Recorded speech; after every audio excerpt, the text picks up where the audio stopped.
ఒక చిన్న కథ. సిద్ధార్థ్ వయసు 58. ట్రైన్లో టీసీ.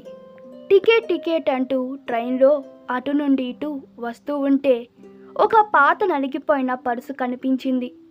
దానిని పైకి తీశాడు. అందులో కొద్దిపాటి చిల్లర నోట్లు, ఒక కృష్ణుడి ఫోటో తప్ప ఏమీ లేవు. ఎవరితో తెలిపే ఆనవాళ్ళు ఏమీ లేవు. ఎలా తిరిగి ఇవ్వడం? ఈ పర్సు ఎవరిదండి అంటూ అడిగారు. అందరూ పర్సుకేసి చూశారు. తమ జోబులు తడుముకున్నారు. ఇంతలో పక్క బెర్తులో కూర్చున్న ఒక వృద్ధుడు నెమ్మదిగా వచ్చి అది తన పర్సు అని చెప్పాడు. మీ పర్సు అని నమ్మకం ఏమిటి? ఏదైనా ఆనవాళ్ళు చెప్పండి.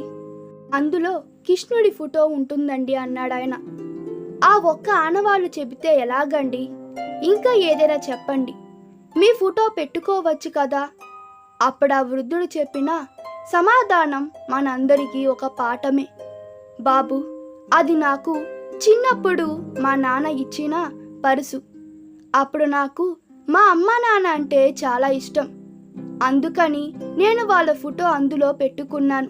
కాలం గడిచే కొద్దీ నేను చాలా అందంగా ఉన్నానని నాకు అభిప్రాయం కలిగింది. అందుకని నేను అప్పుడు పర్సులో నా ఫోటో పెట్టుకున్నాను. నాకు ఉద్యోగం వచ్చి పెళ్ళి అయింది. నా భార్య చాలా అందగత్తె.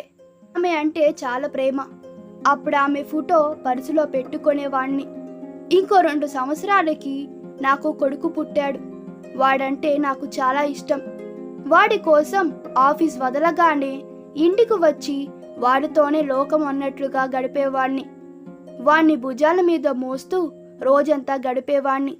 వాణ్ణి నా పక్కనే పడుకోబెట్టుకునేవాణ్ణి. వాడే నా లోకం. అప్పుడు పర్సులో వాడి ఫోటో పెట్టుకునేవాణ్ణి. వాడు ఇప్పుడు అమెరికాలో ఉన్నాడు. నా భార్య 3 సంవత్సరాల క్రితం చనిపోయింది. కొడుకు నన్ను మర్చిపోయాడు. నాకెవ్వరు లేరు. ఇప్పుడు భయం వేస్తుంది. ఈ వయసులోనేగా తోడు కావాలి. అందుకని నాకు తోడుగా కృష్ణుణ్ణి పెట్టుకున్నాను. ఆయనే నాకు ఇప్పుడు తోడు. నా సంతోషానికి ఆయన సంతోషిస్తాడు. నా విచారానికి ఓదారుస్తాడు. నాతో ఎప్పుడు ఉండే ఆయనను ఎప్పుడో పర్సులో పెట్టుకోవలసిన నేను చాలా ఆలస్యంగా గుర్తించాను. ఇప్పుడు నేను ఆయనతో గడుపుతున్నాను. సిద్ధార్థ్ మాట్లాడకుండా పర్సు ఆయనకు ఇచ్చేశాడు. పక్క స్టేషన్లో రైలు ఆగింది. సిద్ధార్థ్ రైలు దిగి బుక్ స్టాల్కి వెళ్ళాడు. దేవుడి ఫోటోలున్నాయా పర్సులో పెట్టుకోవడానికని అడిగాడు.